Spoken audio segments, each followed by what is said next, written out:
ഉറപ്പുണ്ട് നീ വാപ്പാനൊക്കൊന്ന് നീ തെളിയിക്കും. നീ നോക്കിക്കോ, നിന്നെ വിടില്ലടാ നിന്നെ. സുലൈമാനൊക്കെ അറിയില്ല, നീ കരുതിയിരുന്നോ? ഇനി സുലൈമാൻ ഇങ്ങനെ ഒരു ചങ്ങായില്ല. ഇന്നു മുതൽ നീ എന്റെ ശത്രു.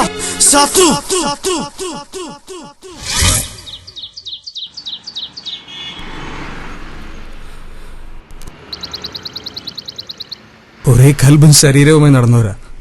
എന്നിട്ടിപ്പോ എല്ലാം എന്റെ ഇക്കാക്കാന്റെ തെറ്റാ. ബഷീർക്ക് എന്തിനെന്റെ ബാപ്പാനെ കൊല്ലണം? ഞമ്മളത് വിശ്വസിക്കുന്നില്ല. അനക്ക് തോന്നുന്നുണ്ടാ അന്റെ ഇക്കാക്കത് ചെയ്യുന്നു?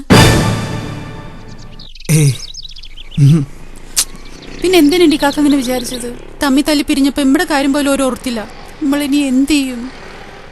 നീ ഇങ്ങനെ ബേജാറാവണ്ടിരിക്കും. പഠിച്ചവൻ എന്തെങ്കിലും ഒരു വഴി കാട്ടി.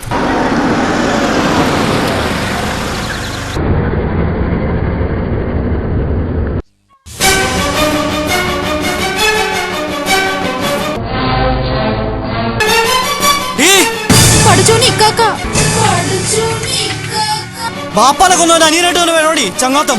ഇവനെ കാണരുത് മുണ്ടരുതെന്ന് എന്നോട് പറഞ്ഞിട്ടില്ലേ? വാടി ഇവിടെ. എന്താ ഈ കാണുന്നത്?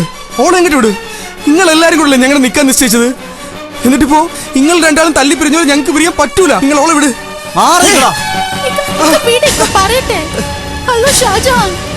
പറഞ്ഞത് നിശ്ചയിച്ചതെല്ലാം ഈ അങ്ങ് മറന്നേക്ക്. അതാ എനക്ക് നല്ലത്.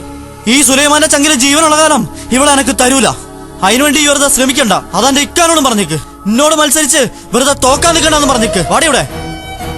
കൊണ്ടുപോക്കോ. പക്ഷെ നിങ്ങൾ ഓളെ ഈ ദുനിയാവിൽ എവിടെ കൊണ്ട് പൂട്ടിയിട്ടാലും ഞാൻ വന്ന് കൊണ്ടുപോകും. ഓളെ മറ്റാർക്കും വിട്ട് കൊടുക്കില്ല. നമ്മള് ഓൾ എന്റെ പെണ്ണ, ഷാജഹാന്റെ പെണ്ണ്.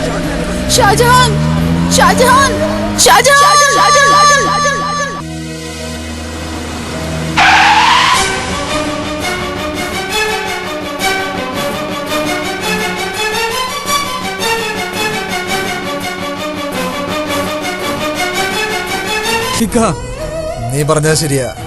നിന്റെയൊക്കെ ഒരു കൊലയാളിയാ. ഇവരുടെ പാപ്പയെ കൊന്നതിന് ഒരു കാരണമുണ്ടായിരുന്നു. അതുപോലെ തന്നെ നിന്റെ കൂട്ടുകാരനെ കൊന്നതിനും ഒരു കാരണമുണ്ടായിരുന്നു. ഇനി നീ അതറിയണ്ട. പക്ഷെ ഒരു കാര്യം നീ അറിയണം. ഇന്നീ നിമിഷം വരെ എനിക്ക് വേണ്ടിയായിട്ട് ഞാനൊന്നും ചെയ്തിട്ടില്ല.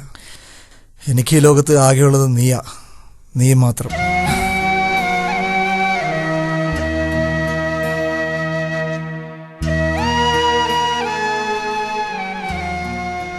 സുലൈമാനെ, ഒരിക്കൽ ഞാൻ നിന്റെ എല്ലാമായിരുന്നു.